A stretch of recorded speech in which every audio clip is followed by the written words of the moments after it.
É uma honra para nós estarmos aqui ao lado da Polícia Federal e da Receita Federal para apresentar mais uma vez o que é resultado de um trabalho conjunto e integrado entre instituições brasileiras. A nossa missão é uma e única, é lutar contra a corrupção e contra a impunidade no nosso país.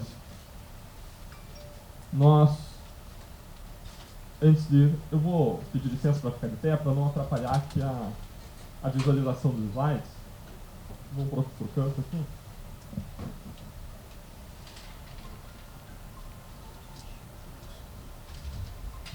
Antes de começar propriamente o conteúdo da conversa de hoje, eu vou colocar alguns dados gerais em revisão a respeito do que já foi produzido até hoje. Nós temos até agora 1.193 procedimentos vinculados a essa investigação. Dentre eles, nós temos 39 denúncias, e aqui são arrolados apenas os principais procedimentos. Temos 110 medidas cautelares patrimoniais, ou seja, medidas que buscam obter o ressarcimento da sociedade em relação aos crimes praticados. Isso mostra uma intensa preocupação nossa com o ressarcimento da vítima, com a sociedade tendo de volta o dinheiro que foi desviado dos cofres públicos. Temos 209 inquéritos aproximadamente, cerca de 100 cooperações internacionais com aproximadamente 30 países, o que mostra como a lavagem de dinheiro hoje ela se dá de modo sofisticado, utilizando lugares no exterior, e nos traz a necessidade de recorrer a países estrangeiros para obter provas que consistem em pagamentos e recebimentos de propina por meio de contas correntes mantidas em bancos estrangeiros, normalmente contas em nome de empresas offshore, empresas de fachada sediadas em paraísos fiscais, como nós veremos nesse caso de hoje também. No tocante ao número de mandados, nós temos aproximadamente 574 buscas e apreensões, e dentre as prisões, embora o número de prisões temporárias seja de 85 e de prisões preventivas seja 70, o que leva muitas pessoas a crer, por vezes, que existe um grande número de prisões nesse caso, permitindo inclusive um discurso de excesso de prisões. Nós temos que reparar que essas prisões, a maior parte delas, são revogadas ao longo do tempo, elas deixam de ser necessárias. Quando nós tiramos um retrato dos momentos, normalmente o número de presos varia em torno de 20 presos, o que é um número extremamente reduzido quando nós tomamos em consideração que nós estamos tratando dos crimes mais graves descobertos ao longo da nossa história. Quando nós observamos que nós estamos tratando de crimes praticados de modo reiterado por mais de 10 anos, inclusive depois da deflagração da operação. No levantamento recente, fotográfico, de um determinado momento que nós fizemos, nós identificamos que, dentre os cerca de, então, 180 acusados criminalmente, apenas 8% estavam presos e apenas 3% estavam presos sem uma condenação criminal. Nós temos já um número de 191 acusados, sendo 64 deles executivos, funcionários ou sócios e empreiteiras. Quando nós pensamos nesse gráfico, nós temos uma proporção aproximadamente de um pouco mais de um terço de executivos e pessoas ligadas a eles, um pouco mais de um terço de funcionários públicos, de operadores financeiros e pessoas ligadas a eles, e cerca de um terço de agentes políticos e funcionários públicos, bem como pessoas ligadas a essas pessoas. Nós podemos dividir essa pizza em 3 e ficar até mais fácil de ser visualizada. Nós temos até agora 93 acusados condenados, 4 acusados absolvidos a pedido do próprio Ministério Público. É importante nós lembrarmos que o Ministério Público não é um órgão que busca a condenação a qualquer custo, não, nós buscamos justiça, por isso, quando nós entendemos que a pessoa deve ser absolvida, nós pedimos a absolvição. Há 3 acusados absolvidos em que não foi interposto recurso, 9 acusados absolvidos em que pende decisão de recurso no âmbito do Ministério Público e 2 absolvições transitadas em julgado. Nós temos 49 réus em ações de improbidade administrativa, sendo 33 pessoas físicas e 16 pessoas jurídicas. Quanto ao valor de ressarcimentos pedidos, nós temos já 25 bilhões de reais a título de ressarcimento pedido em ações criminais e 11 bilhões pedidos em ações cíveis. Cabe a nós lembrar que, embora o pagamento de propina tenha sido um montante de 6,2 bilhões de reais, reconhecido em balanço da Petrobras, o valor do prejuízo, segundo uma estimativa do TCU, é de 29 bilhões de reais apenas na Petrobras, e, segundo um laudo da Polícia Federal, o prejuízo vai até um número que pode alcançar 42 bilhões de reais. É muito dinheiro, especialmente quando nós pensamos que o orçamento federal com educação ou com saúde gira em torno de 80 bilhões de reais. Nós temos um valor total bloqueado de 2,4 bilhões de reais, envolvendo valores bloqueados no exterior e no Brasil. É possível que existam outros valores bloqueados no exterior de que nós não temos conhecimento oficial também, especialmente na Suíça. O valor de ressarcimento alcançado até agora em favor dos cofres públicos chega a 3 bilhões de reais. Isso é algo inédito na nossa história. O caso que mais recuperou dinheiro antes do caso Lava Jato recuperou menos de 100 milhões de reais. Então, nesse caso, nós estamos superando em mais de 40 vezes o que o caso que mais recuperou dinheiro até hoje recuperou. Todas as cifras nesse caso acabam sendo infladas, né, em razão do absurdo dos fatos que estão sendo trazidos ao conhecimento da sociedade. Eu não vou abordar os julgamentos de habeas corpus em cada tribunal, eu só vou deixar para um segundo momento, talvez na próxima coletiva, mas de modo muito geral, numa visão de voo de condor, nós temos até agora julgamentos definitivos em 3 tribunais, Tribunal Regional Federal, STJ e STF, nós temos 368 casos julgados em definitivo. Desses casos julgados em definitivo, a defesa ganhou em 12 desses casos e o Ministério Público em 356 vezes desses casos.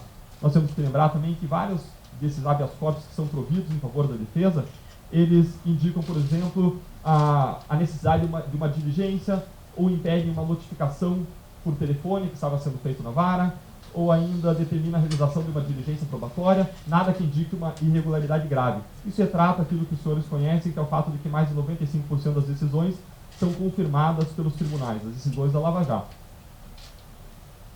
Nós vivemos um momento muito especial do caso e da história do país, e nos preocupa o fato de que uma parcela da população vê a mudança de governo e mesmo as ações da Lava Jato como um meio caminho andado contra a corrupção. Nós não concordamos com essa ideia. Na nossa visão, na nossa perspectiva, mudança de governo não é caminho andado nenhum contra a corrupção. Corrupção não é privilégio ou ônus de um governo A ou de um governo B, de um partido A ou de um partido B. A corrupção nos acompanha ao longo de toda a história, ela é institucionalizada, sistemática, endêmica. Desde 1650 se reclama de corrupção no Brasil, de grande corrupção, e se nós queremos um país melhor, nós precisamos sim reformar os sistemas e as condições que favorecem a corrupção. Para isso, o Ministério Público Federal ofereceu 10 medidas contra a corrupção, para isso um conjunto de entidades, das quais fazem parte OAB, a Associação das Associações do Ministério Público, e mesmo a Igreja Católica, por meio da CNBB, propuseram uma reforma política democrática. Se nós queremos efetivamente lutar contra a corrupção, nós precisamos de reformas nesses sistemas. O sistema de justiça criminal produz impunidade, e impunidade alimenta a corrupção. O sistema político, usando as palavras bem colocadas do colega Carlos Fernando dos Santos Lima, é criminógeno, ou seja, ele gera corrupção a todo momento. Nós precisamos mudar essas condições como país. E nós vivemos um momento muito especial. Se nós, como cidadãos, como profissionais, como jornalistas, não aproveitarmos esse momento para que isso aconteça, talvez nós passemos o resto das nossas vidas reclamando de ter um país corrupto. Essas acusações que são trazidas hoje têm por objeto também crimes praticados pela empresa Odebrecht. E isso nos traz à memória um método de defesa que é muito utilizado por réus nesse caso. Em razão de ser difícil uma defesa jurídica, porque os fatos são claros, as evidências são fortes, porque as investigações foram conduzidas com muito cuidado, muitas vezes as pessoas, para se defenderem de acusações, elas acabam acusando ou buscando retirar a credibilidade dos acusadores, das instituições que estão investigando, e alegam supostas perseguições. Isso aconteceu desde o começo do caso, e é importante observar que boa parte das pessoas que alegavam perseguição e se diziam inocentes e injustamente perseguidas pela Polícia Federal, pela Receita Federal, pelo Ministério Público, pela Justiça, hoje elas reconhecem os fatos, elas entregaram provas, elas devolveram valores desviados e elas colaboram com a Justiça. Isso reforça a visão de que a defesa usada é uma defesa de desconstrução de credibilidade das investigações, é uma defesa política de perseguição, porque defesa jurídica, nesse caso, acaba não se revelando muito profícua, muito promissora, porque as investigações foram bem feitas e as provas são consistentes. É interessante observar ainda que tanto partidos tanto pessoas vinculadas a partidos que querem impeachment, como pessoas vinculadas a partidos que defendem o não impeachment, alegam perseguição por parte do Ministério Público. Basta olhar o que acontece na esfera do Supremo Tribunal Federal. Isso mostra novamente que isso não passa de uma defesa política e não uma defesa jurídica. A nossa investigação, é bom sempre lembrar, ela é técnica, imparcial e apartidária. O Ministério Público não é um órgão do governo, não é comparado aos outros ministérios do governo. O Ministério Público é uma instituição independente que foi, assim, desenhada pela sociedade para que casos como esse pudessem ser levados com independência sem sofrer qualquer pressão. Para vocês terem ideia, mesmo depois de 2 anos de investigação, nós jamais recebemos uma ligação sequer para perguntar uma informação sobre o caso, quanto mais para pedir alguma coisa. Nós trazemos hoje aqui, então, 2 acusações criminais hoje nesse encontro com a imprensa. Agora, vale a pena lembrar de 2 acusações anteriores que já foram oferecidas contra executivos vinculados à empresa Odebrecht. A primeira acusação, oferecida em julho de 2014, acusou 12 executivos de crimes de corrupção, lavagem de dinheiro e organização criminosa. O valor, então, envolvido na corrupção era de 389 milhões. O valor envolvido na lavagem era de 1 bilhão. Foram, então, acusados 56 atos de corrupção e 136 atos de lavagem. Na segunda acusação envolvendo o Odebrecht, feita daquele momento para cá, foram acusados 6 executivos. O montante da corrupção nessa segunda acusação foi de 137 milhões de reais e foram acusados 64 atos de corrupção. Isso no passado. Hoje nós oferecemos uma terceira acusação contra o Odebrecht, vinculada também a crimes praticados em conjunto com João Santana e sua esposa, Mônica Moura, assim como trazendo uma acusação relacionada a depósitos feitos por Zuis Kornick em favor de João Santana em decorrência de corrupção feita em contratos entre a Petrobras e a Sete Brasil e, de outro lado, o estaleiro ou a empresa Keppel FELS. Vamos à primeira dessas 2 acusações. A primeira é a denúncia envolvendo Zuis Kornick e João Santana. Nessa denúncia são acusadas 8 pessoas criminalmente por corrupção que monta a 216 milhões de dólares. O ressarcimento buscado aqui é de 432 milhões de dólares, o dobro do valor da corrupção. O valor envolvido na lavagem é de na lavagem que é objeto da acusação, nesse caso, é de 6,2 milhões de dólares. Temos 14 atos de corrupção e 12 atos de lavagem de dinheiro que são objeto da nossa acusação. Nós podemos dividir essa primeira denúncia em 2 partes principais. Uma parte envolvendo relação entre Keppel FELS e Petrobras e outra parte envolvendo a relação entre Keppel FELS e empresa Sete Brasil. Vamos à primeira dessas 2 partes. A Keppel FELS contratou com a Petrobras a construção de plataformas. Especificamente interessa para nós aqui 4 plataformas, a P51, P52, P56 e P58. Zuis Kornick era um agente representante da Keppel FELS no Brasil e ele se encarregou de pagar propina para a Petrobras para melhorar as condições dos contratos. Aliás, nós devemos lembrar que, como já retrataram várias pessoas que vieram colaborar com a justiça nesse caso, a corrupção dentro da Petrobras era a regra do jogo, ou, abre aspas, a regra da propina. Até um certo momento, se conversava antes dos contratos se existiria ou não propina, mas a partir de certo momento, 2004, 2005, a propina já era presumida, já era tomada como implícita em todo o contrato e os operadores financeiros buscavam os empresários, sempre que eram feitos contratos, para buscar a propina que era devida segundo a regra do jogo. Zuis Kornick pagou, então, propinas relacionadas a contratos feitos entre Keppel FELS e Petrobras. Que área da Petrobras especificamente? A área de exploração e produção. Contudo, quem estava envolvido na corrupção eram pessoas vinculadas à diretoria de serviços, porque as licitações feitas pelas diversas áreas da Petrobras eram feitas pela diretoria de serviços. E a diretoria de serviços, que tinha como seu chefe Renato Duque, era encarregada de fazer as licitações e cobrava propina sobre esses contratos. O valor da propina cobrada, nesse caso específico que está sendo denunciado, é de 1%, o que corresponde a uma propina de 30,4 milhões de dólares. como que era dividida essa propina, no caso dos contratos entre Kepler-Phelps e Petrobras. Em seguida nós veremos como funcionava em relação a Kepler-Phelps e SEC Brasil dentro dessa primeira denúncia.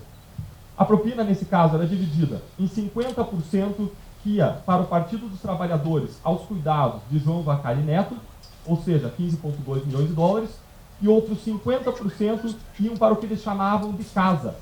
O que era casa? Casa correspondia aos funcionários da Petrobras, especificamente aos funcionários e diretor e gerente executivo da diretoria de serviços, que eram Renato Duque e Pedro Barusco. Para eles também foi 15,2 milhões de dólares. Vinculado a esses contratos, teve pagamento de propina para João Santana e Mônica Moura. O pagamento aconteceu por meio do depósito de contas usadas por Luiz Kornick, e das quais ele era proprietário e beneficiário, mantida no exterior, na Suíça, em favor de uma outra conta, que era a conta Shell Bill, mantida por João Santana e Mônica Moura, de modo oculto, também na Suíça. Foram feitos pagamentos no montante de 4,5 milhões de dólares. E esses pagamentos feitos diretamente de Zui para João Santana e Mônica Santana era deduzido da propina que cabia ao PT, porque era feito por orientação de João Vacari. Aqui estão alguns dados referentes a esses contratos feitos entre Kepler-Phelps e Petrobras.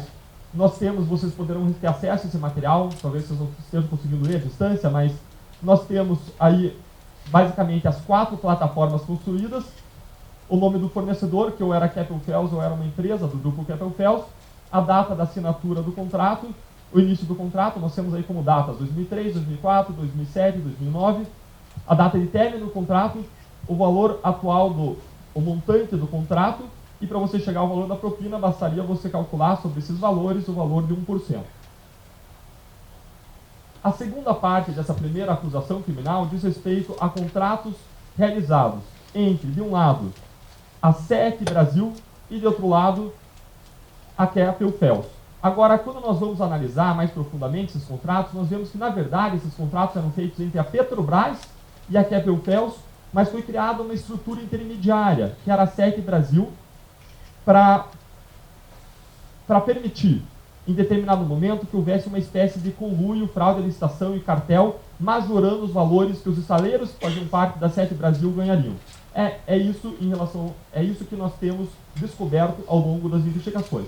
Nessa denúncia específica está sendo objeto da acusação apenas as condutas praticadas por um desses estaleiros, e não está sendo denunciado o cartel, está sendo denunciado apenas a corrupção e a lavagem de dinheiro. Mas nós temos fortes indicativos da existência de cartel entre as empresas que compunham a SEC Brasil e de fraude à licitação no processo em que a SEC Brasil ganhou os contratos junto à Petrobras.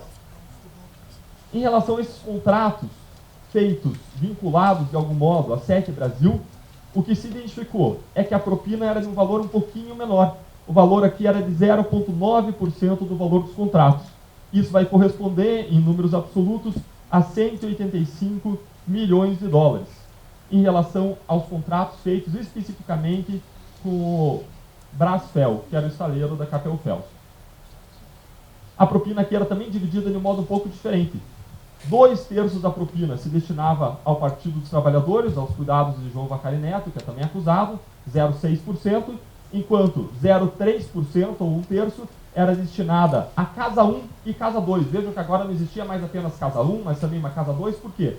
Porque agora estavam envolvidos nos contratos não mais apenas a Petrobras, mas também a SEC Brasil.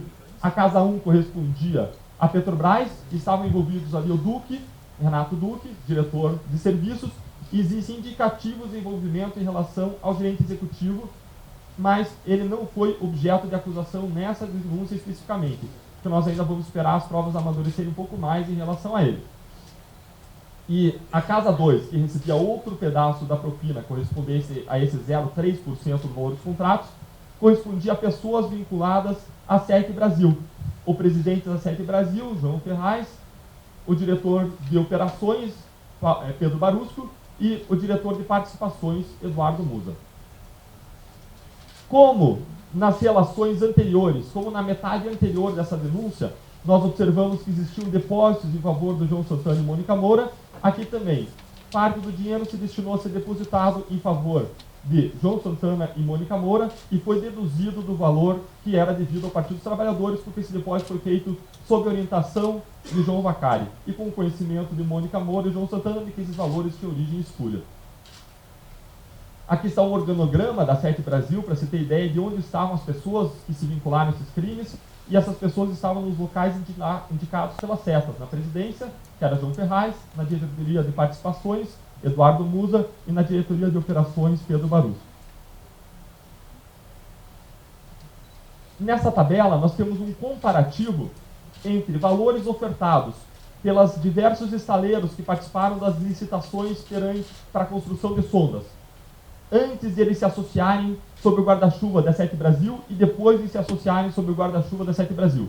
O que nós vemos é que, sem que as condições materiais de execução tenham mudado de modo significativo, os preços pelos quais eles se dispunham a executar o trabalho, a construir as sondas, aumentou significativamente quando nós comparamos o valor de oferta no ambiente de concorrência prévia à constituição da Sete Brasil e no ambiente posterior, em que essas empresas se ajustaram e dividiram o mercado dentro da Sete Brasil e foram juntas fazer uma proposta perante a Petrobras.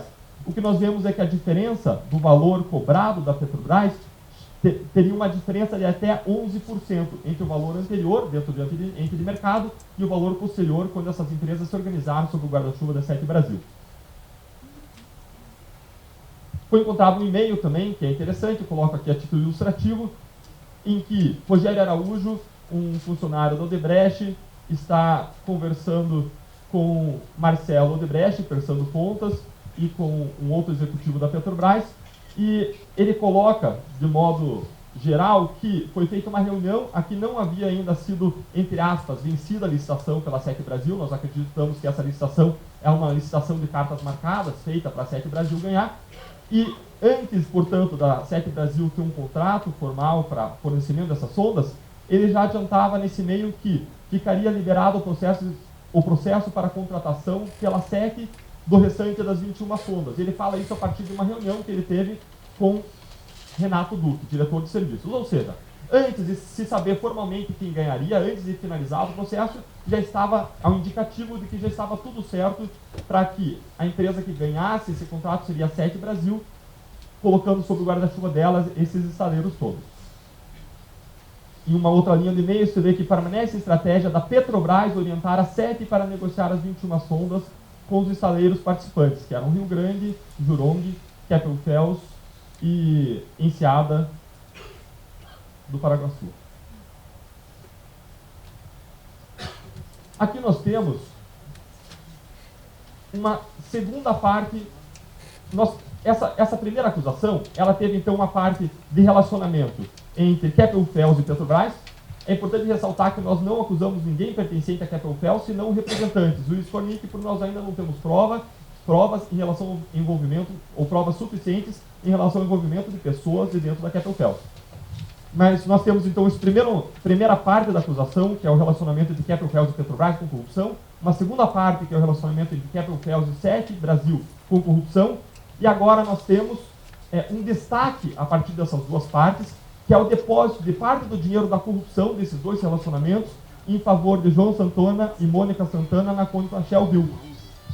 Luiz Cornick, usando a conta que ele mantinha no exterior, em nome de uma offshore, em nome de uma empresa de fachada, como vocês bem já conheceram por meio dos Panama Papers, né? Ele, usando uma empresa que ele já tinha no exterior, uma offshore chamada Deep Sea Oil Corporation, ele faz depósitos em favor da Shell Bill, diversos depósitos ao longo de 2013 e 2014, no valor de $500 mil, somando o valor de 4,5 milhões de dólares. Agora, não foi só João Santana e Mônica Moura que foram pagos no exterior com o dinheiro dessa propina. Foi também pago no exterior Pedro Barusco. E por isso existe um registro mais claro também em relação a esses pagamentos de propinas. Existem vários depósitos nesse sentido que nós veremos a seguir.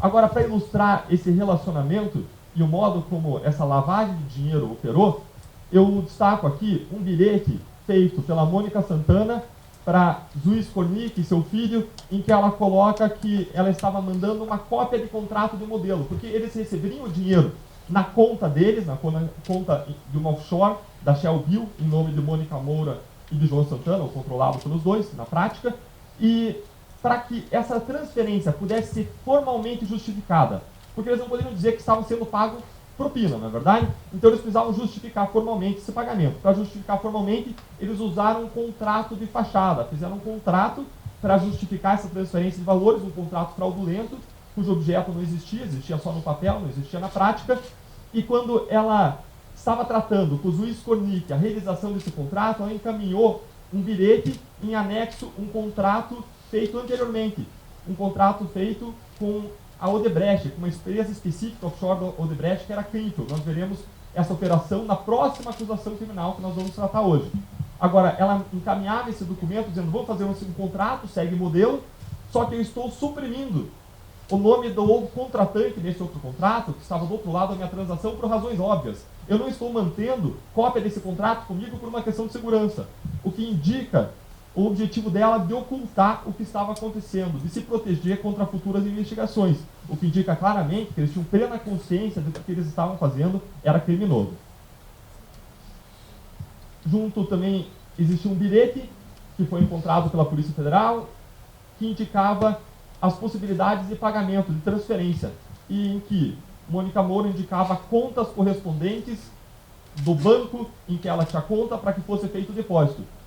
Os documentos que ampararam, que permitiram essa acusação e trazer essas informações à luz de modo tão claro, foram obtidos, aliás, em pedido de cooperação feito junto aos Estados Unidos, em que os Estados Unidos providenciaram as informações sobre as operações que passaram pelo banco correspondente norte-americano.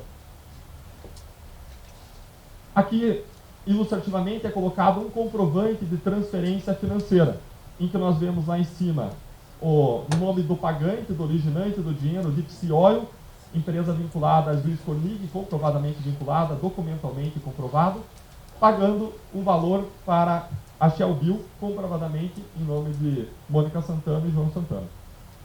Eles, aliás, reconheceram nos termos de declarações que essa conta era deles. Mais do que isso, como eu mencionei, vinculado também a essa relação entre Keppel FELS e Petrobras e Keppel FELS e Sete Brasil, nós temos depósitos que foram feitos por Zui em benefício de Pedro Barusco no exterior. Pedro Barusco costumava receber valores em benefício próprio e em benefício de Renato Duque. Nós temos depósitos exemplificativos e que foram objeto de acusação em 2008, 2013 e 2014, em valores significativos feitos a partir da offshore Linmar Assets, de Juiz Cornic, em benefício de offshores como a REA Commercial, como Aquarius Partners e Berkeley Consulting, que eram offshores cujo proprietário e beneficiário era Pedro Barusco.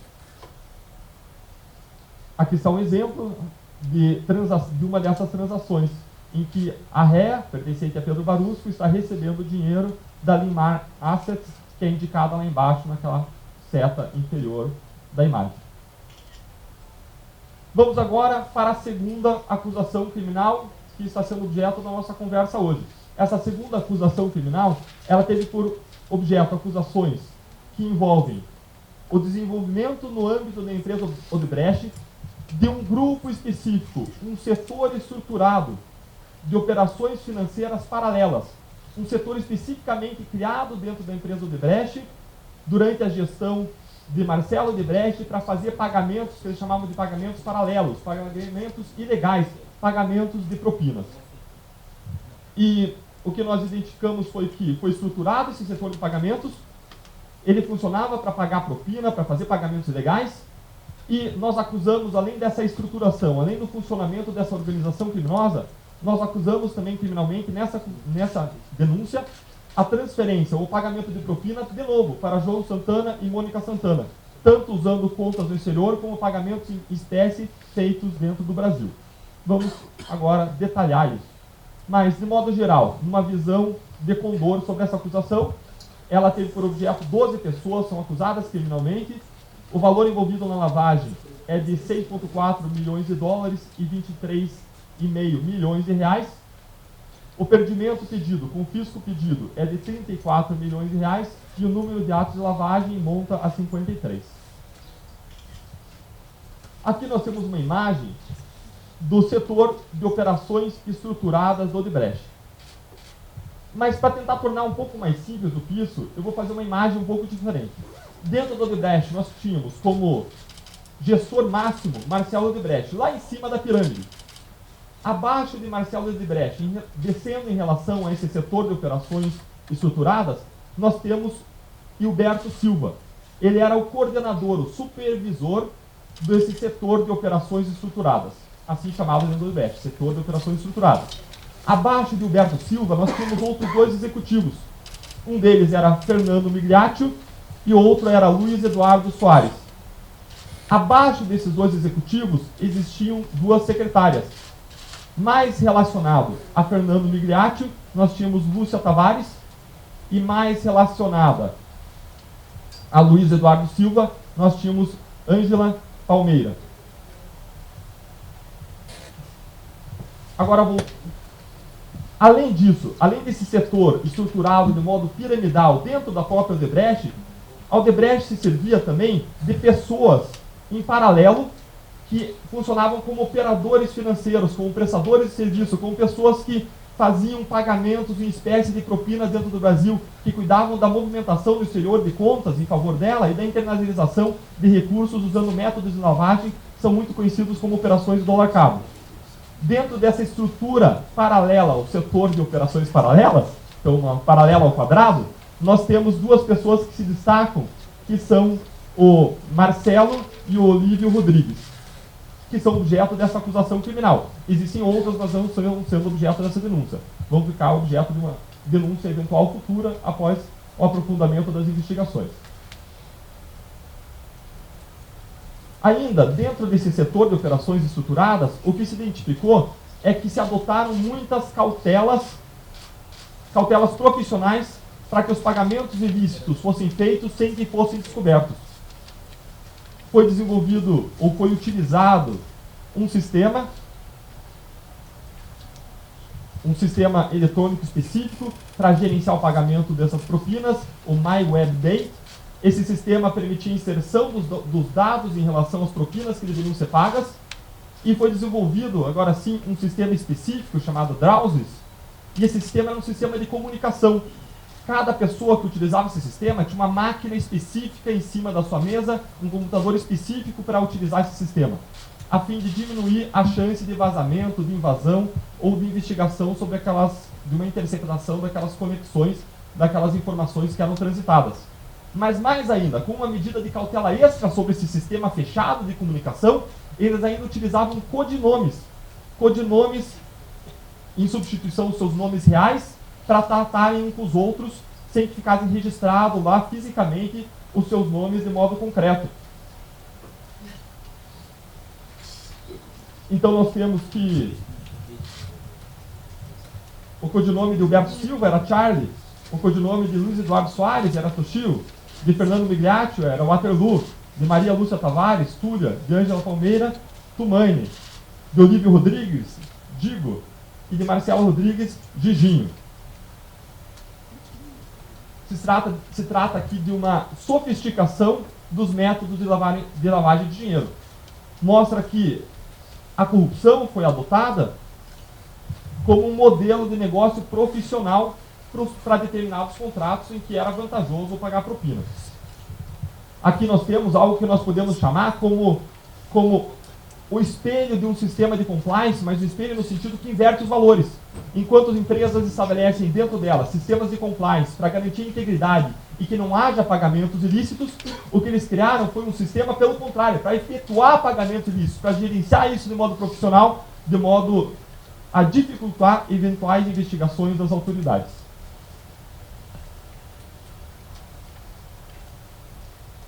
Dentro dessa modo de operar, o que nós temos é que diversos setores, diretorias, áreas ou outras empresas do grupo Odebrecht, como Odebrecht Infraestrutura, Odebrecht Óleo e Gás, Odebrecht Ambiental, realizações imobiliárias, entravam em contato com esse setor, passavam orientações acerca de quem deveria ser pago.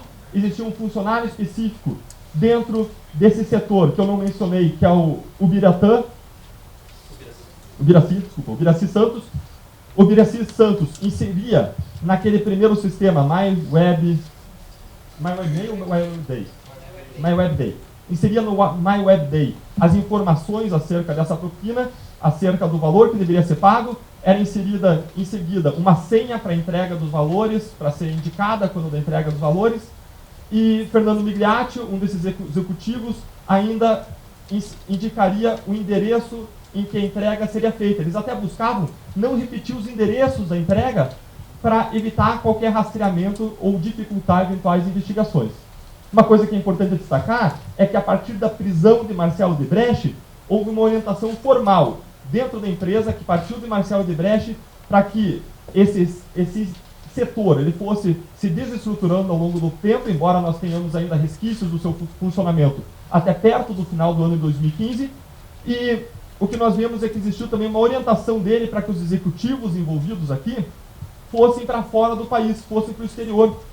Eles, inclusive, providenciaram os vistos desses executivos com o objetivo de evitar o aprofundamento, dificultar o aprofundamento das investigações. Isso tudo estou falando em relação a uma empresa que negou as práticas delitivas por todo o tempo. E quando nós fizemos a primeira coletiva apontando crimes e depósitos em contas de funcionários públicos feitos a partir de contas que eles mantinham no exterior, fizeram uma coletiva no mesmo dia para dizer que nós não tínhamos mais do que indícios e presunções de uma empresa que buscou dar interpretação toda hora, alternativas interpretações que eram as mais evidentes e segundo o senso comum para determinadas anotações, como buscar dissidentes da PF, para buscar denegrir a pessoa dos policiais federais responsáveis pela investigação, ou como dizer que higienizar apetrechos não era o que é mais óbvio, higienizar apetrechos e desmontar esse setor de operações estruturadas, acabando com os equipamentos e limpando os aparelhos que eram usados para as comunicações ilícitas. Esse gráfico é um gráfico que nós atualizamos a partir da primeira denúncia. Nem tudo que está aqui está sendo objeto de acusação hoje, nesse dia. A maior parte já foi objeto da acusação na primeira denúncia contra pessoas vinculadas à empresa Odebrecht. O que nós fizemos aqui foi atualizar para incluir um canto direito inferior. O que nós temos aqui, para ter uma ideia e rememorar o que isso significa, esse gráfico, nós temos aqui colunas em que constam contas da empresa Odebrecht. Coluna 1, coluna 2 são essas colunas com fundo colorido, coluna 3, coluna 4. Essa última coluna se refere a contas mantidas por funcionários públicos e não pela Odebrecht. Agora, essas três colunas aqui são contas que nós acreditamos vinculadas ao Odebrecht. Em relação à primeira e à segunda, nós temos prova documental. Em relação à terceira, no momento da acusação criminal anterior, nós não tínhamos prova documental em relação a todas, mas essas provas foram colhidas e foram se tornando cada vez mais consistentes desde a primeira acusação criminal. E nesses trechos com fundo branco, nós temos o centro de setas ou indicações que apontam para o número de transferências feitas, o período e o valor relativo a transferências que correspondem a essas setas ligando umas pontas com as outras. O que nós temos aqui, basicamente, foi a estruturação de um sistema em que o pagamento de propina buscava passar por contas intermediárias para chegar aos beneficiários finais, aos funcionários públicos, para os fins de dificultar a identificação e a descoberta de que o pagamento da propina era feito pela empresa Odebrecht e seus executivos. Nós temos, então, na primeira coluna, contas mantidas no banco em Nova York pela própria Odebrecht, em nome dela mesma. A partir dessas contas eram feitos depósitos em nome de outras contas também mantidas por offshores, mas aqui nós temos comprovação documental de que o proprietário beneficiário dessas offshores era a Odebrecht. A partir dessas contas, ou o dinheiro ia diretamente, já estava em nome de offshores, ou o dinheiro ia diretamente para funcionários públicos, como no caso dessa primeira transação vinculada a offshore Smith Nash, ou ia de modo passando por uma conta intermediária ou por uma conta elo de passagem para esses funcionários públicos, como nesse caso em que saía da Smith Nash, 4 transferências foram para a conta Clinfield, e a partir da conta Clinfield, aí sim, foram para contas vinculadas a funcionários públicos, como a conta Quinos, vinculada a Paulo Roberto Costa, como a conta Pexo, vinculada a Pedro Barusso, como a conta Milzer, vinculada a Renato Duque. Esse é o quadro geral que nós já havíamos apontado na última denúncia. O que nós trazemos de novo agora está nesse canto inferior direito. O que se identificou agora foi que transferências foram feitas em favor de Mônica Moura e João Santana, em favor da conta Shell Bill, controlada por eles, em que eles eram os proprietários beneficiários. Nós vemos dinheiro vindo da conta Greenfield, 3 transferências, no montante de 2,5 milhões de dólares, em favor da Shell Bill. E nós vemos também dinheiro vindo da conta Innovation, em favor da conta Shell Bill. Nós vemos aqui mais 500 mil dólares, totalizando 3 milhões de dólares transferidos do exterior em favor da conta Shell Bill. Nós recebemos documentos em relação à conta Greenfield, agora mais recentemente em relação à conta Trident, indicando que quem são os proprietários e beneficiários dessas contas são doleiros ou operadores que trabalham de modo muito próximo àquele setor de operações estruturadas, em que inclusive tinham aquele sistema, aquele computador Drausius em sua mesa, que eram Marcelo e Olívio Rodrigues. Agora, para além desses pagamentos no exterior, feitos em favor da Shell Bill, inclusive com um contrato fraudulento para justificar essa transferência, houve também depósitos feitos no Brasil, entregas no Brasil feitas por meio do setor de operações estruturadas. Como que isso funcionava? Isso funcionava por meio da entrega para esses doleiros, Olívio e Marcelo Rodrigues, no exterior, nas contas deles, especificamente aqui na conta Trident e na conta Innovation, de dinheiro vindo dessas contas do Odebrecht. A partir do momento que o dinheiro chegava na Innovation, na Trident, esses doleiros recebendo dinheiro do exterior, usando recursos agora que eles já tinham no Brasil, em vez de trazer o dinheiro do exterior para o Brasil, eles usavam o dinheiro que eles já tinham no Brasil, operação típica de dólar cabo, e providenciavam dinheiro em espécie para pagamentos em favor de Mônica Moura e João Santana. Nós temos aqui um montante de 45 transferências, num valor total de 23,5 milhões de reais. Nós veremos de um modo um pouquinho mais detalhado isso. Essa imagem ilustra registros desses pagamentos. A maior parte deles no valor de 500 mil reais, alguns no valor de 1 milhão de reais, que indicam pagamentos em favor de feira. Feira é o codinome que era usado para fazer referência a João Santana e Mônica Santana, em um trocadilho com o local de origem de João Santana, Feira de Santana. Nós temos diversas evidências que vinculam feira a João Santana, bilhetes, documentos apreendidos, depoimentos também nesse sentido. Esses pagamentos foram feitos, observem, depois que a Odebrecht já era investigada formalmente na Lava Jato. Ou seja, depois que já se sabia que boa parte do dinheiro usado sob o pano pela Odebrecht era dinheiro de propina.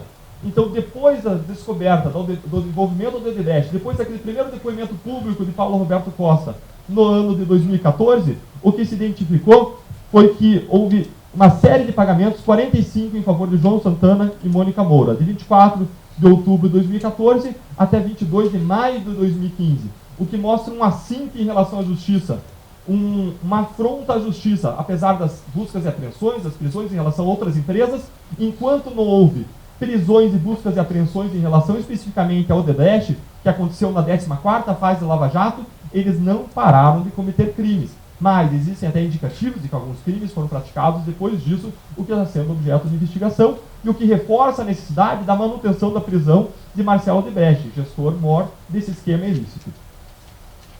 Esse é um outro documento apreendido, exemplificativo, que mostra pagamentos feitos em favor de feira, em favor de João Santana e Mônica Moura, com senhas para entrega dos valores. Os pagamentos aqui novamente no valor de 500 mil. Essa tela é uma tela exemplificativa do sistema MyWebDay, o sistema de planilhas utilizado dentro daquele setor de operações estruturadas para organizar pagamentos de propinas, pagamentos ilegais. Nós constatamos nessa tela alguns dados que são bastante interessantes, como o fato de quem era o beneficiário, feira, João Santana e Mônica Moura, o fato de quem era responsável pelo pagamento, nós vemos aqui as siglas para Marcelo Bahia Odebrecht, MBO. Nós vemos aqui ainda a razão ou a obra a qual estava vinculado esse pagamento, e aqui nós temos o evento 14, o que indica, no nosso entendimento, se tratar de pagamentos relacionados à eleição de 2014. Nós vemos a senha para entrega dos recursos e o endereço para entrega dos recursos, além, é claro, do valor em reais e valor correspondente em moeda estrangeira.